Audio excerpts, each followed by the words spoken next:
Yo no sé si ven la presentación. ¿La ven? Sí, pero la vemos como pequeña. ¿Cómo hago? Ya. Porque es que esa clase está como publicada. En- Publicada, es correcto. ok. No sé. No, yo tampoco sabe. Vamos a esperar que llegue arriba a ver si le da como si sale algo así como presentar. Ujú. Ya, un segundo.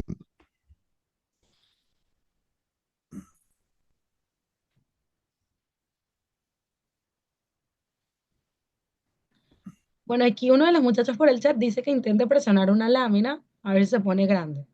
Ok, ok. Vamos a ver.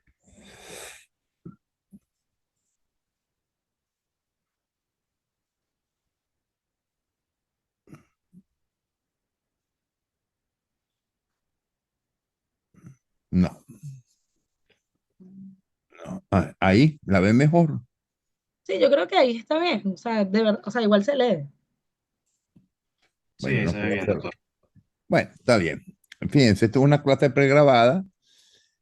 Que el contenido está en internet, de todas maneras, es bien didáctica, me parece que está bien, con ciertos errores, pero está bien.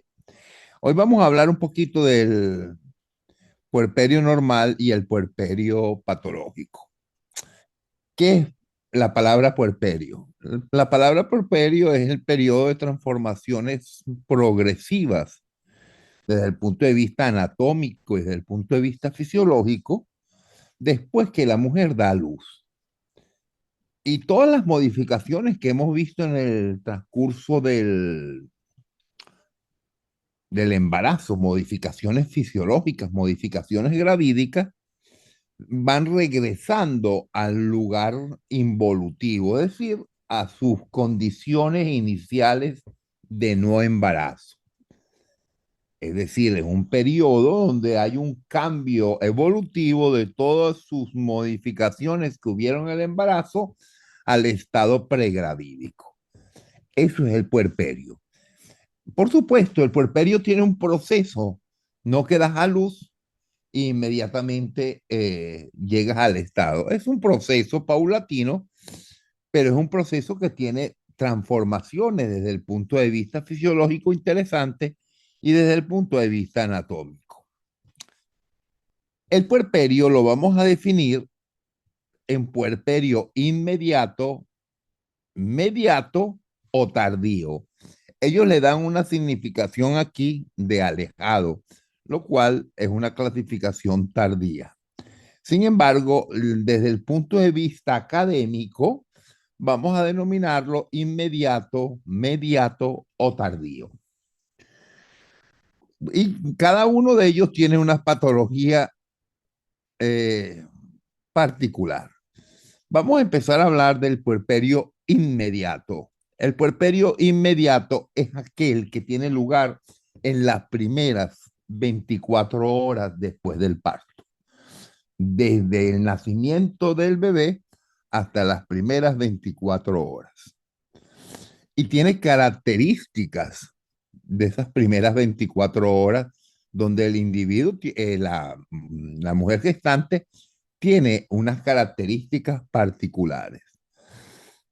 Las más principales son, por supuesto, la sensación de alivio y bienestar después de expulsar el producto de la concepción, una respiración tranquila, calmada, un pulso lento, generalmente bradicardia. Acuérdense que hay un aumento del gasto cardíaco en la mujer embarazada normalmente.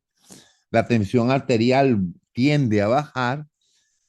Hay, por supuesto, el traumatismo lógico en la parte vulvar.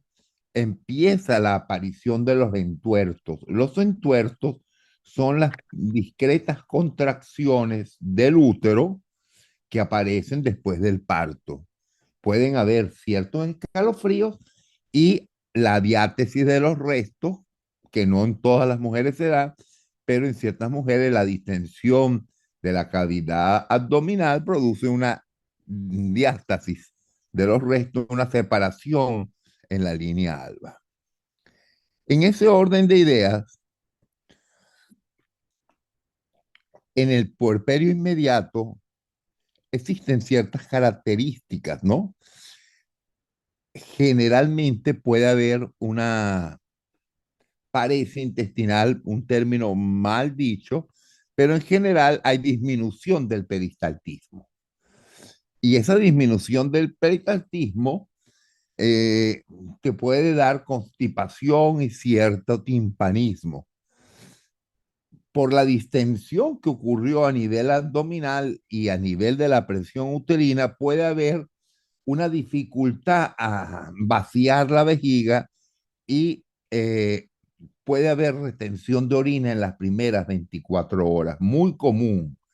Y algunas veces hay que ayudar a la paciente hasta sondear la uretra para poder evacuar esa cantidad de orina que tiene.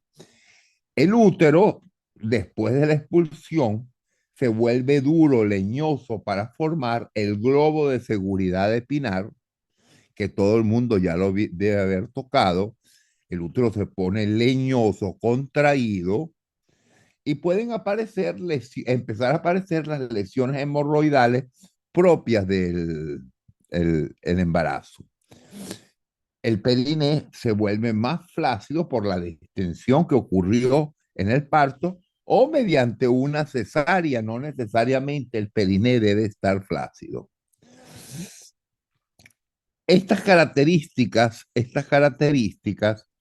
hacen que la primera principal función de este puerperio inmediato donde se forma el globo de seguridad de Pinar es la ligadura de las arterias espirales, estas ligaduras que se llaman ligaduras vivientes, que no es nada más que las fibras musculares, colapsan las arterias espirales y empieza a haber por ese mismo colapso una infiltración leucocitaria con prostaglandinas para eliminar esa hiperplasia endometrial donde estaba insertada el producto de la concepción.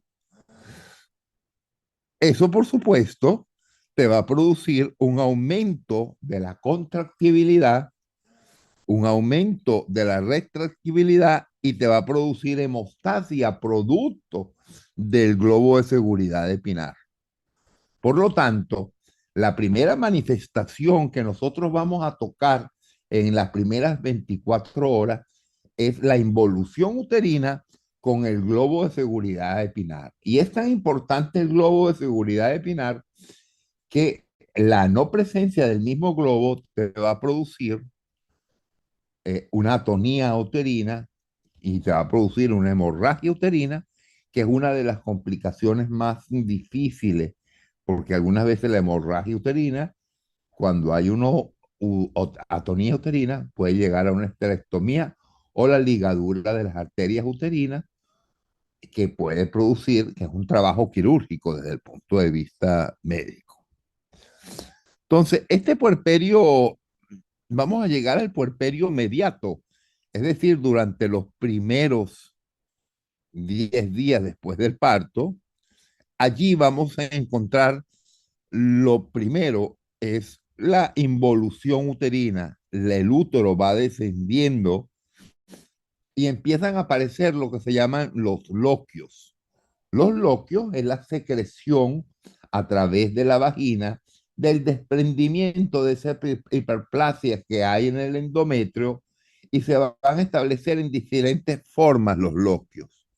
Ya empieza a haber una poliuria porque acuérdense que en el embarazo había un aumento del líquido extracelular y un aumento del volumen intravascular, y ya empieza a haber la reabsorción de todo ese líquido y empieza a haber un aumento en la frecuencia miccional por aumento en la pérdida de orina. Generalmente se pueden bajar de 2 a 3 kilogramos de peso por la pérdida del líquido.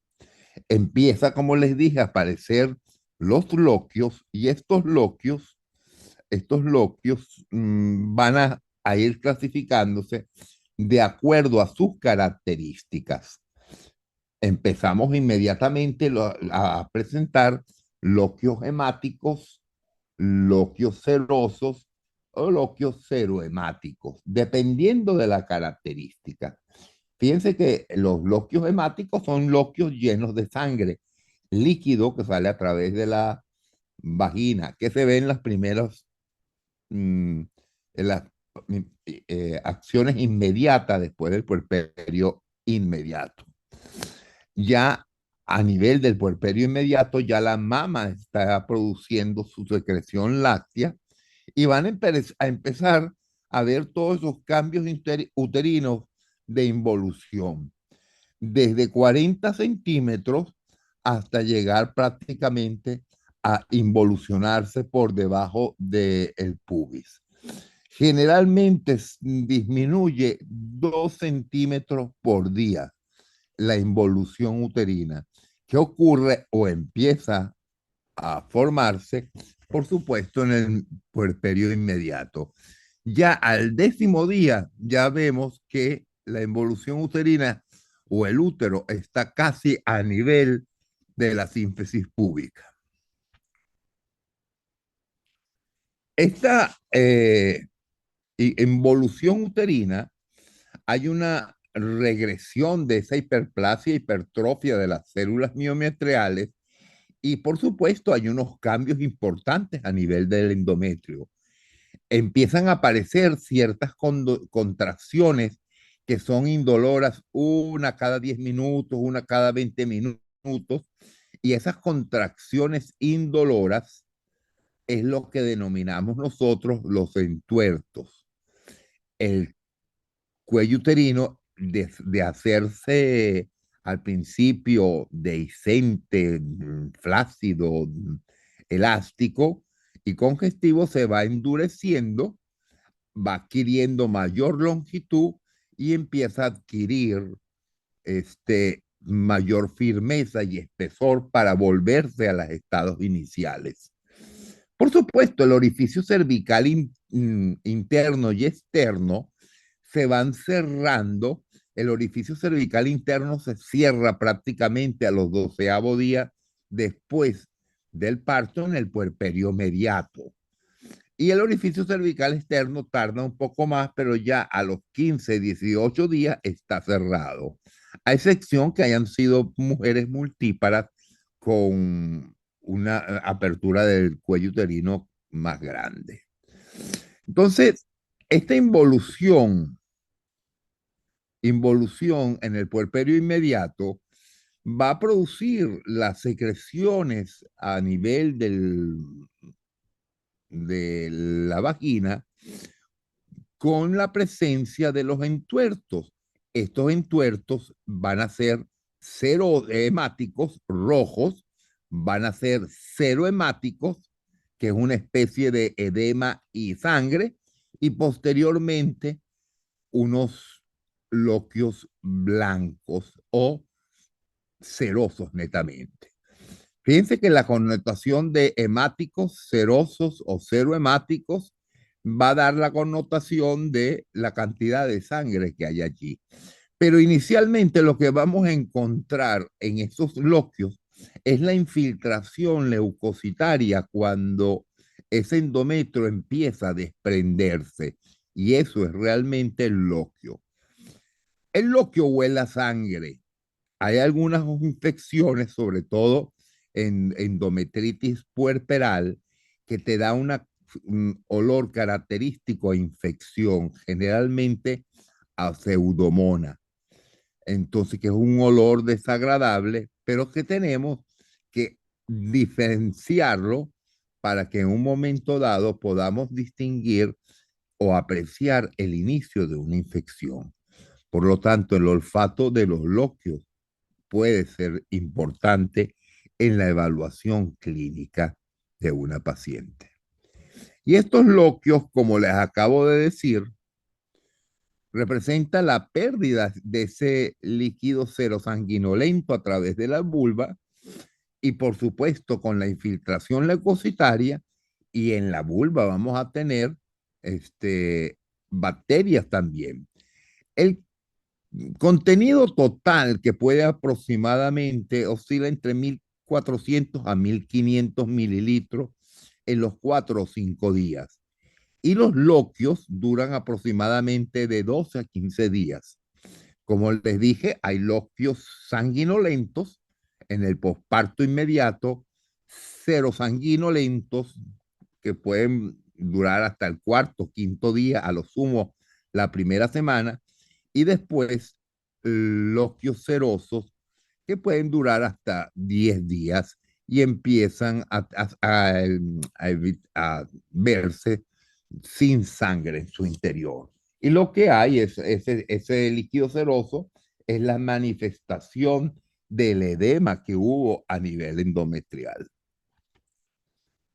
Por supuesto, empieza a aparecer la secreción láctea en su máxima expresión, y la secreción láctea es uno de los aspectos más importantes desde el punto de vista fisiológico y desde el punto de vista educativo que nosotros los médicos debemos fomentar en la mujer embarazada y en cualquier mujer. De hecho, en muchas salas de hospitalización se dan conferencias de cómo amamantar, de la importancia del amamantamiento y, y más en las situaciones agudas de la población donde quizás conseguir un pote de leche en estos momentos es una situación para la población que está en más riesgo desde el punto de vista económico. Conseguir un pote de leche representa un problema serio. Entonces, esta secreción láctea, por supuesto, nos vamos a dar cuenta con la aparición de la primera secreción, que es el calostro. Las mamas se vuelven turgentes, discretamente dolorosas, empieza a aparecer la red venosa a nivel de las mamas y la presión a nivel de las mamas al tocarlas puede tener una manifestación de dolor. Generalmente, si la leche no sale, se puede producir una mastitis y en las primeras 24 horas de un parto, se me olvidó decirles que puede haber fiebre, una fiebre ligera de 1 a 2 grados centígrados, lo cual se considera normal. Esta secreción láctea, evidentemente, está influenciada por la presencia de la prolactina y se desencadena a través del reflejo de Ferguson. Este reflejo de Ferguson corre a nivel de la columna de la mama a través de la columna vertebral a los núcleos de la vertebrales, generalmente vías aferentes hacia el hipotálamo para la secreción de prolactina. Pero hay veces que se debe suspender la mama o la lactancia, mejor dicho, y estos son raramente en los procesos de aborto, raramente, porque el aborto es antes de las 22 semanas, pero algunas veces hay que suspenderla, sobre todo en los fetos muertos o fetos prematuros donde no puedo sacar la leche. Muchas veces se saca la leche y se guarda en refrigeración, y en los hospitales se le puede dar incluso a otras. En madres con TBC activa o sífilis activa o hepatitis viral activa, en procesos de accesos severos de la mama o fisuras severas. Muy rara vez la falta de interés de la madre de dar lactancia al feto es raro, pero se puede ver. Y hay ciertos medicamentos que pueden ser excretados por la leche y que pueden producir efectos secundarios al feto, sobre todo si, los estrógenos ingeridos. Entonces nosotros debemos, como primer punto, promover la lactancia en cualquiera de sus manifestaciones. Pero si hay que suspenderla. Generalmente utilizamos la bromocriptina, que es un inhibidor de la prolactina, en dosis de una tableta cada 12 horas por 10 días. Existen otros elementos para inhibir la secreción mamaria, pero generalmente la bromocriptina es el medicamento más económico. Bueno, las ventajas en el puerperio inmediato para la madre, evidentemente, con cada amamantamiento se produce liberación de oxitocina por el reflejo de Ferguson. Hay mayor tiempo de reposo y cercanía con el feto. Evidentemente, los gastos desde el punto de vista económico para un grupo familiar que tiene 3 o 4 hijos al amamantamiento disminuyen. Hay menos riesgo de tromboembolía pulmonar, entre comillas, menor riesgo de cáncer mamario. No hay una relación directa. Los estudios no hay una relación que el amamantamiento te prevenga el cáncer, pero hay una satisfacción plena y total en el intercambio sentimental o plenitud con relación a la relación madre-hijo. Por supuesto, las ventajas del niño son mm, notables, ¿no? Mejores relaciones con la madre, se producen afectos, se producen un traspaso de nutrientes importantes y pasos de inmunoglobulinas a la madre, mejoran las tendencias en las infecciones en los niños que son más amamantados. Las heces tienen otra consistencia en los niños no sufren de constipación y empiezan a haber menos reacciones al alergeno, sobre todo la proteína de la leche artificial.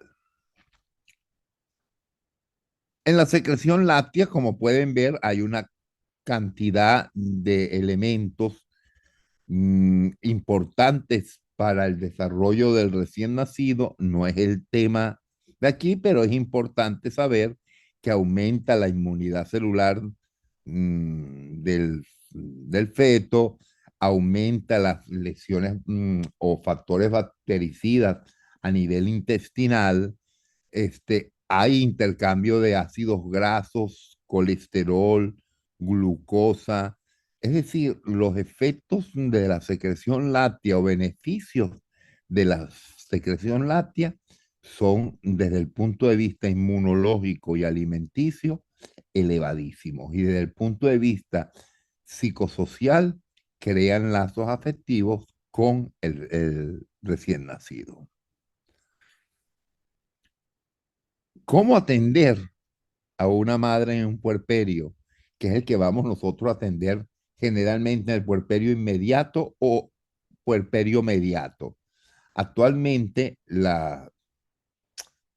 alta en las clínicas es casi inmediata al día siguiente, en los hospitales puede ser 1 o 2 días también.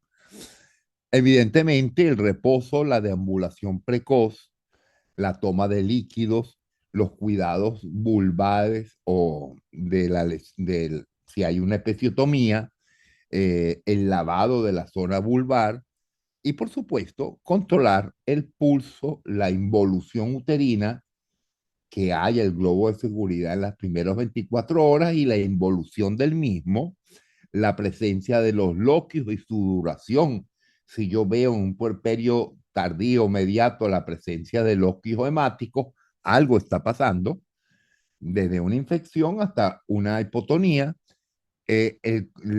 La visualización de las glándulas mamarias, tocar las glándulas mamarias para descartar que no haya una mastitis. Las glándulas mamarias duelen, pero no debe haber una tumoración excesiva ni dolor excesivo. Hay que tocarlas, hay que tocarlas. Y por supuesto, verificar el edema de los miembros inferiores, que ya debe haber disminuido por el aumento de la excreción urinaria. Por supuesto, que ya en el puerperio tardío, que aquí le denominan alejado, pero ya empieza, que es hasta los 42, 47 días, ya empieza la involución, se empiezan a ver casi todos los cambios han regresado, puede haber ya el regreso de la menstruación, algunas veces ocurre a los 6 meses, 7 meses, depende de cada mujer, y el útero vuelve a tener su peso inicial, casi inicial. Hay un engrosamiento del endometrio porque empieza a haber, por supuesto, el intercambio de la estrógeno y progesterona y la vagina va transformándose, va agarrando su elasticidad normal para llegar, por supuesto, al puerperio tardío, que ese puerperio tardío puede durar más porque puede durar mucho la lactancia, depende de cada madre. La vagina vuelve a su estado original, la secreción láctea puede producir y generalmente, a partir de los 45 días a 47 días termina el puerperio tardío. Pero es necesario conocer el puerperio como tal. Un segundito, por favor. Déjenme pagar el aire acondicionado. Un segundo.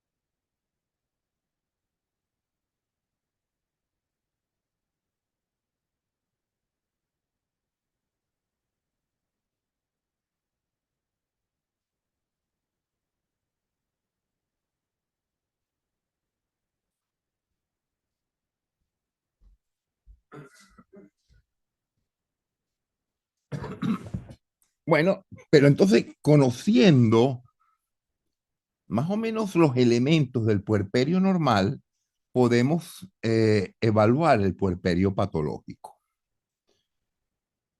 El puerperio patológico puede ser inmediato, o puede ser más tardío, pueden haber complicaciones. Y las complicaciones que más vemos casi inmediatamente son las complicaciones posanestésicas. Puede haber obstrucción de las vías aéreas en caso de una cesárea, puede haber el laringoespasmo, puede haber cefalea por punción lumbar. Muchas veces el anestesiólogo perfora la dura madre y esto en algunas veces escapa un poco de líquido cefalorraquídeo que generalmente se reabsorbe solo, pero produce mucha cefalea. Hay veces que el escape del líquido es aún mayor y hay que hacer un tapón de sangre. ¿Qué es un tapón de sangre? Se le extraen 20 cc de sangre a la paciente y por la misma punción o el mismo sitio donde hicieron la punción se inyecta la sangre para que se forme un tapón hemático y se evite la pérdida de líquido. Al hacer eso, el cambio es importante. El signo más importante que tienen ellos es que cuando se paran, le da un dolor de cabeza importante en la bipedestación. Pueden haber fallas renales o disfunción renal y más si hay patologías asociadas previas como toxemia gravídica y secuelas neurológicas cuando hay algún problema tipo hipertensión inducida por el embarazo. Esas son las que vamos a ver en las primeras 24 horas o posanestésicas. Sin embargo, las que más temidas por cualquier médico o los obstetras, y lo digo por cualquier médico porque ustedes en el rural, donde vayan a hacer el rural, van a atender partos. Sí, es posible que haya menos cantidad de partos, pero en el rural como tal, en mi caso particular, hace unos cuantos años, es verdad, Yo atendí por lo menos 150 partos y eso fue en el estado Miranda, en Cúpira, y terminando el estado Miranda y más adelantico estaba el estado Anzoátegui. O sea que realmente era cercano a las ciudades, a las grandes ciudades. Pero ustedes van a atender partos y tienen que en un momento dado enfrentarse a esas complicaciones.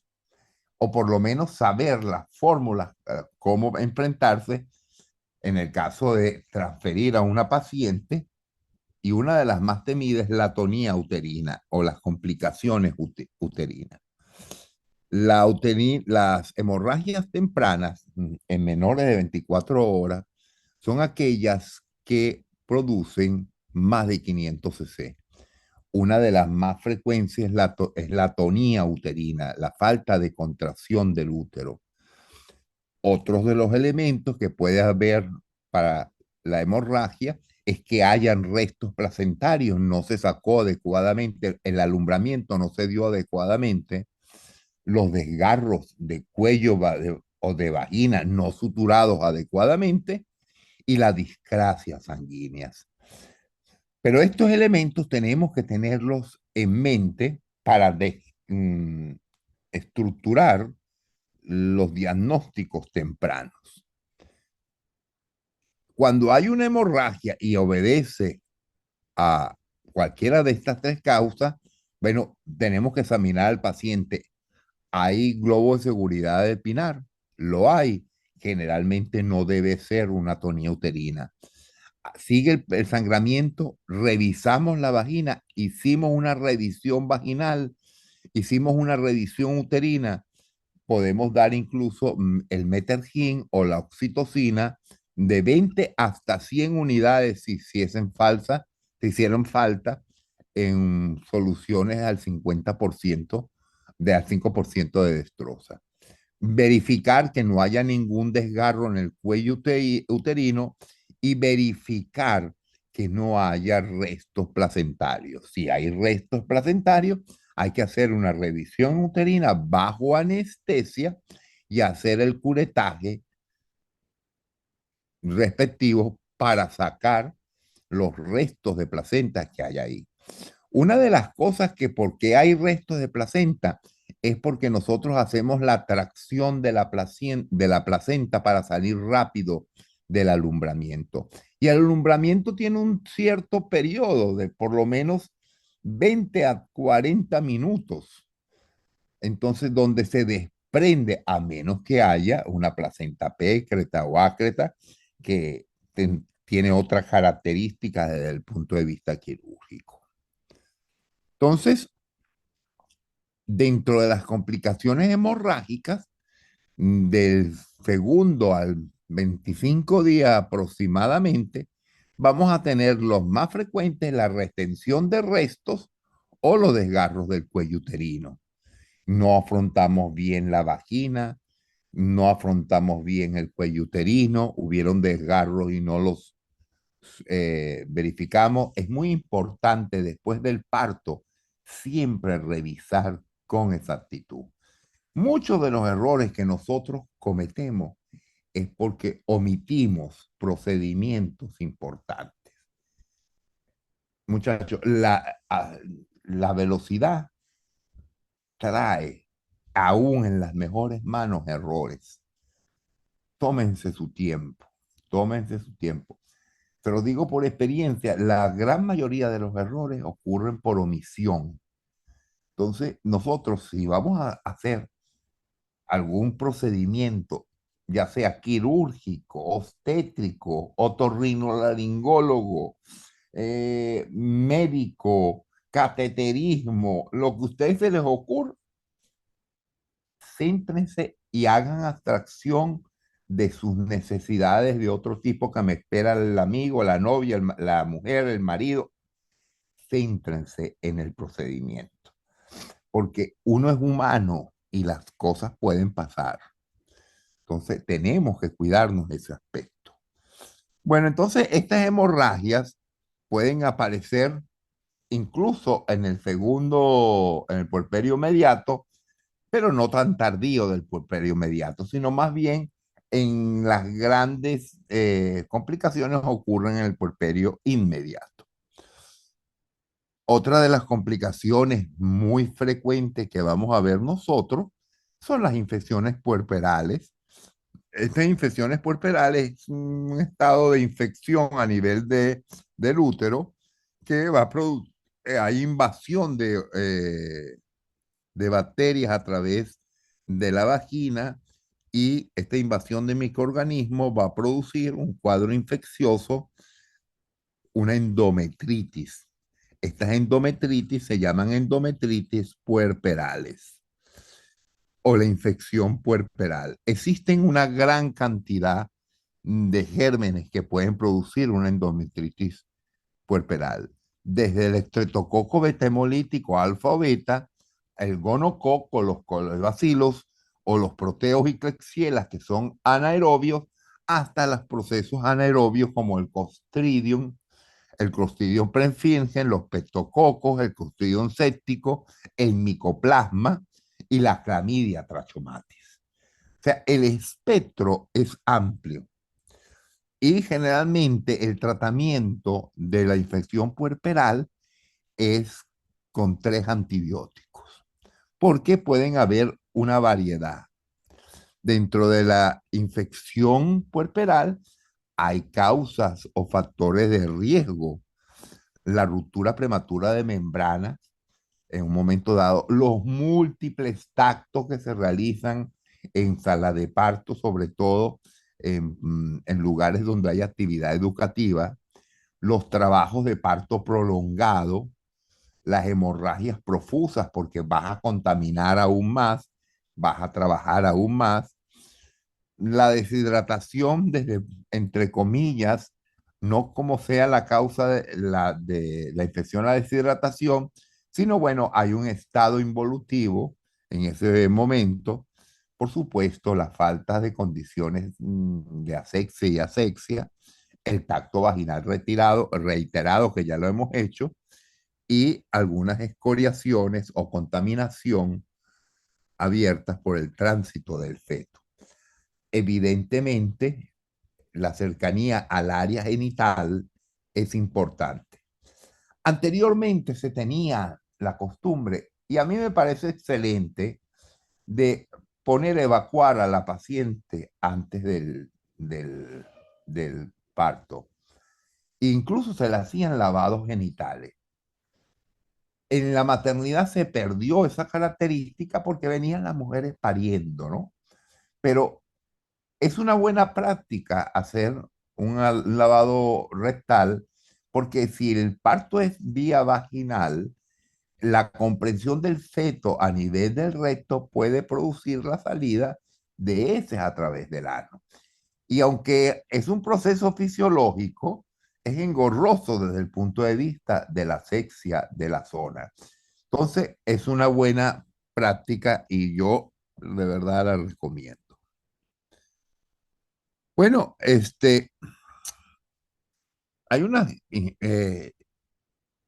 una infección pulperal que se divide desde el punto de vista anatómico en,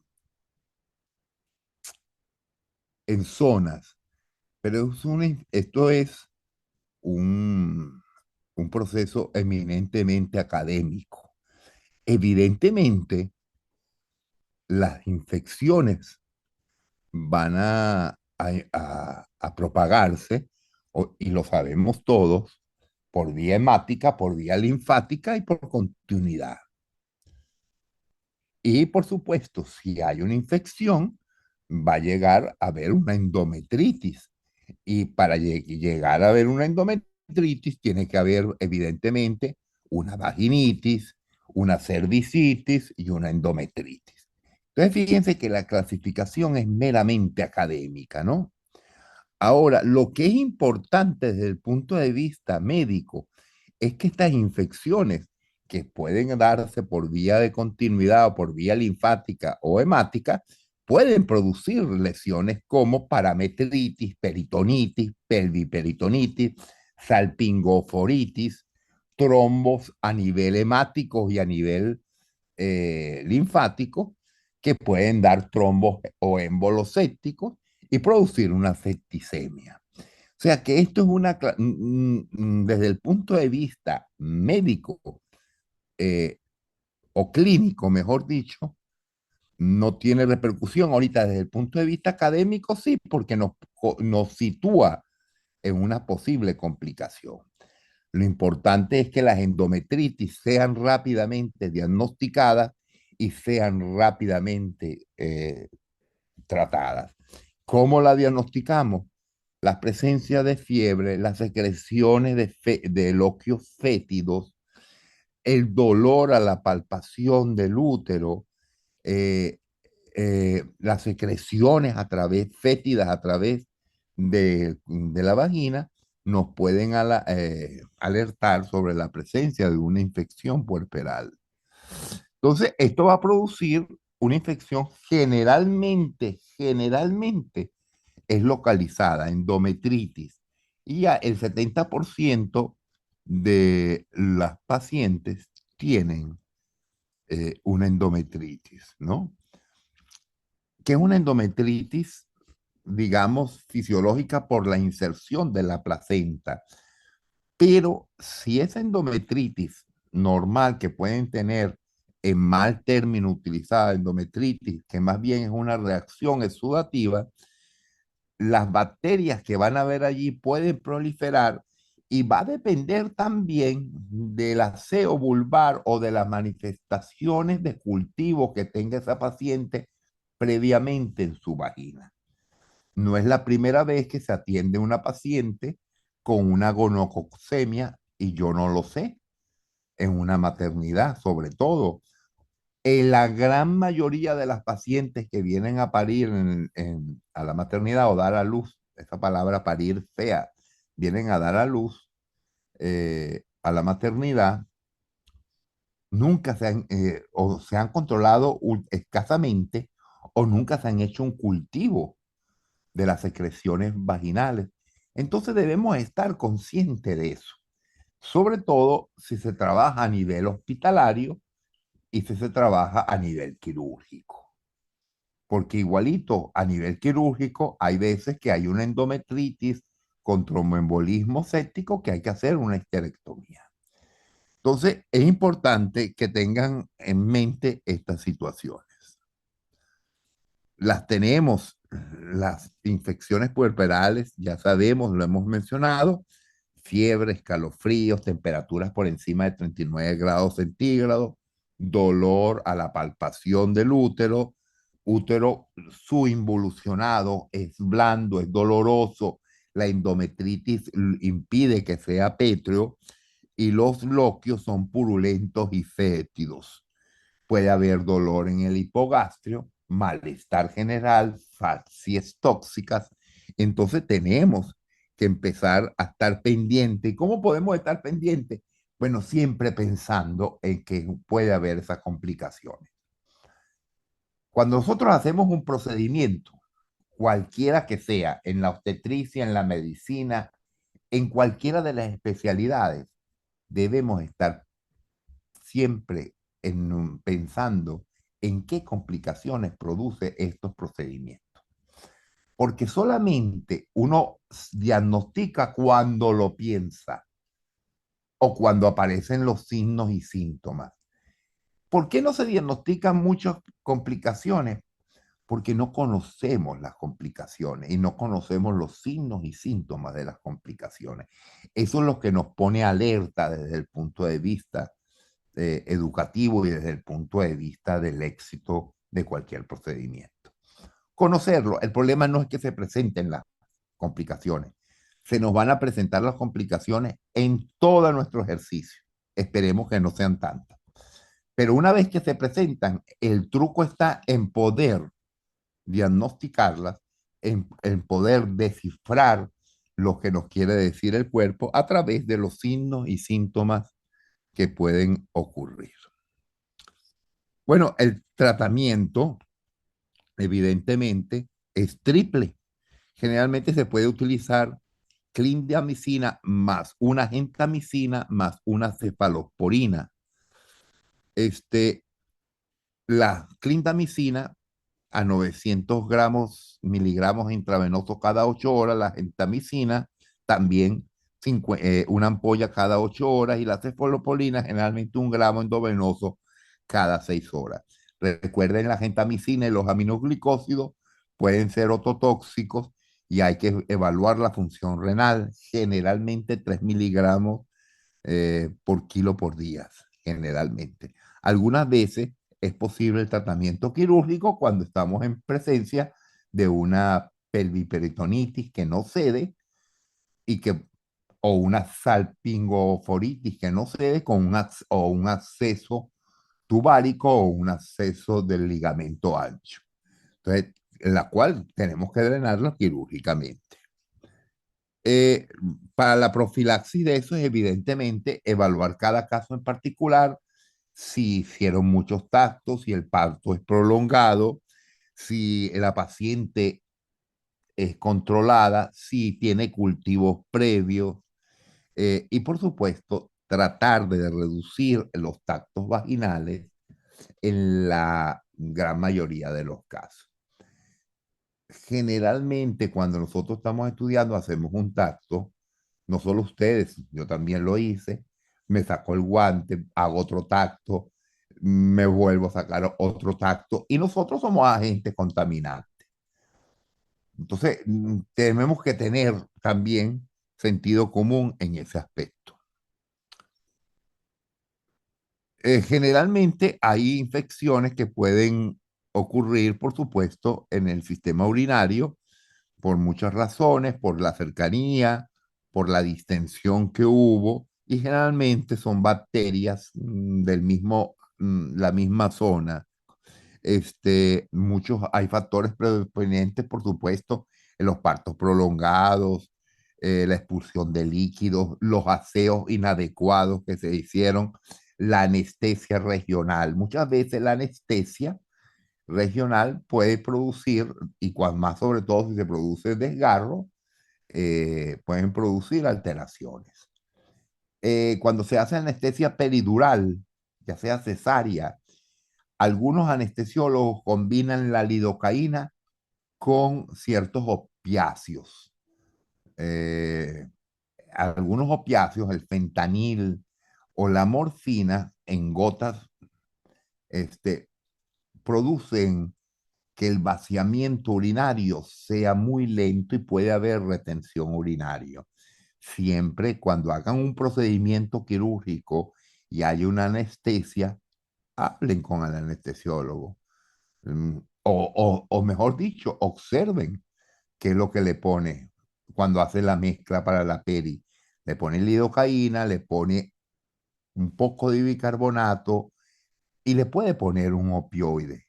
Entonces, tengan pendiente esa situación aquellos de ustedes que vayan a hacer cirugía de cualquier tipo, ginecológica, urinaria, a cualquier tipo que vayan a utilizar una anestesia peridural.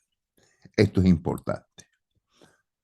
Puede haber evidentemente bacteriuria asintomática en cualquier paciente por el traumatismo en el área ginecológica. La infección mamaria, la mastitis, cuya causa desencadenante son las grietas del pezón y da dolor generalmente, y al dar dolor la paciente evita dar amamantar, y al evitar amamantar se acumula la leche, al acumularse la leche se da la mastitis, y al darse la mastitis se da el acceso mamario, el cual muchas veces hay que drenar, que es un acto muy doloroso muchas veces, o muchas veces hay que drenarlo quirúrgicamente. Las mastitis generalmente pueden aparecer a la semana del puerperio. Los gérmenes muchas veces son transportados por la misma paciente a través de la ropa, las mamas y por supuesto la presencia de grietas o fisuras en el pezón, donde la infección puede ir a través de los ganglios linfáticos, hacerse intersticial y el tejido subcutáneo. Puede haber un flegmón subareolar, puede haber una mastitis intersticial, puede haber una galactoforitis, que es una infección de los conductos galactófanos, o puede haber la mastitis parenquimatosa que invade el tejido subcutáneo, invade fuera ya del el alveolo mamario y el acceso como tal con la acumulación de ciertas estructuras. Eh, Recordar que la infección mamaria es la segunda causa de infección en el puerperio. Lo dan eh,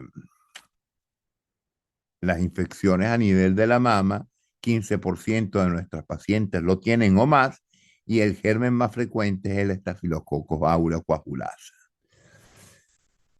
La infección mamaria, por supuesto, te da dolor, calor, edema, los signos de rubor. Puede haber taquicardia, fiebre de 39, dolor, las mamas muy dolorosas, se observan rosadas, se observan calientes. Puede o no puede haber edema, pero generalmente son muy dolorosas las mamas. Puede haber una linfangitis superficial y eso constituye una infección mamaria puerperal.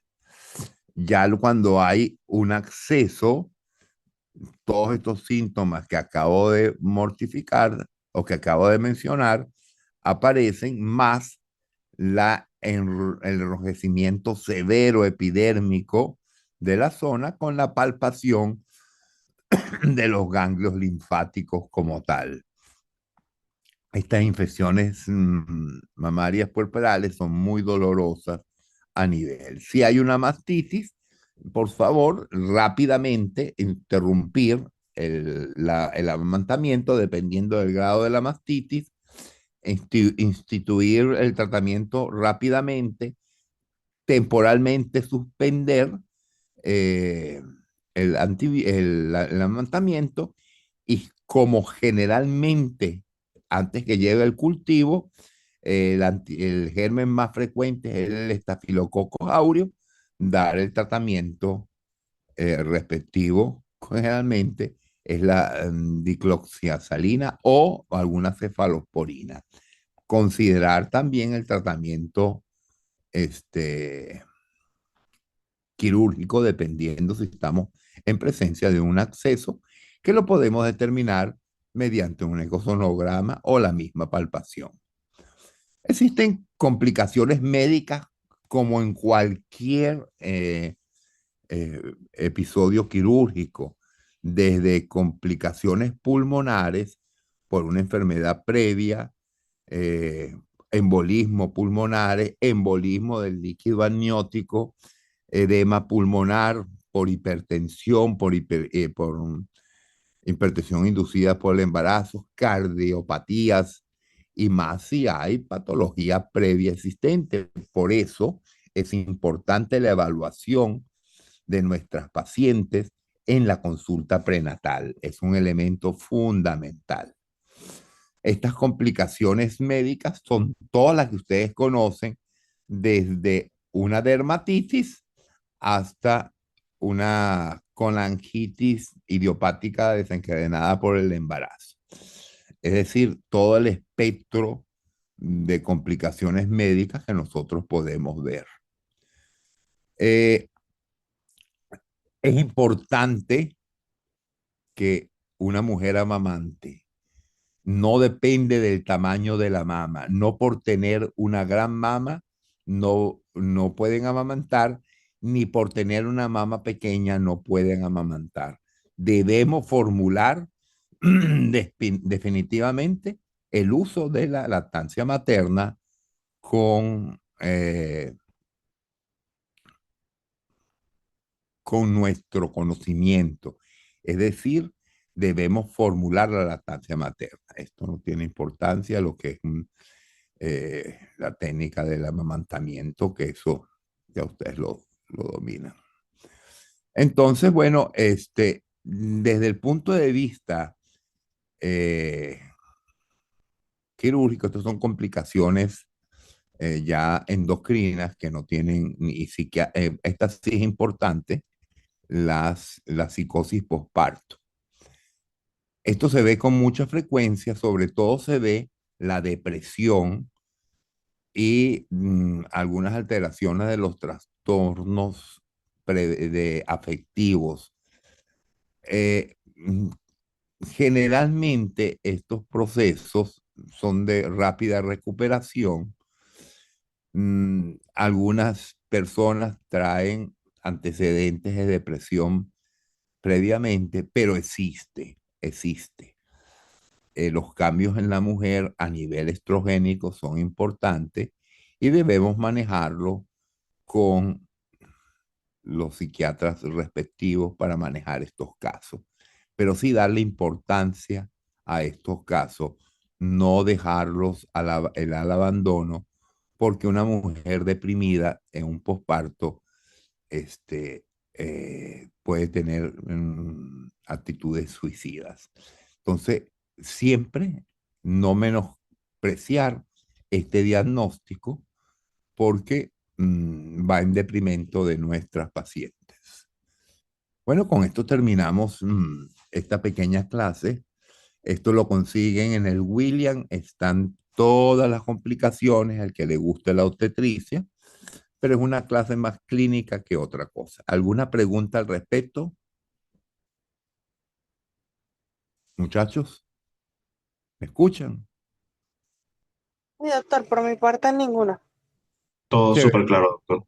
chévere, muchachos. Tengan buenas tardes y estudien para el examen. Nos vemos Dios mediante. Hasta luego. Hasta luego, Igualmente, doctor. feliz tarde, doctor. Feliz tarde.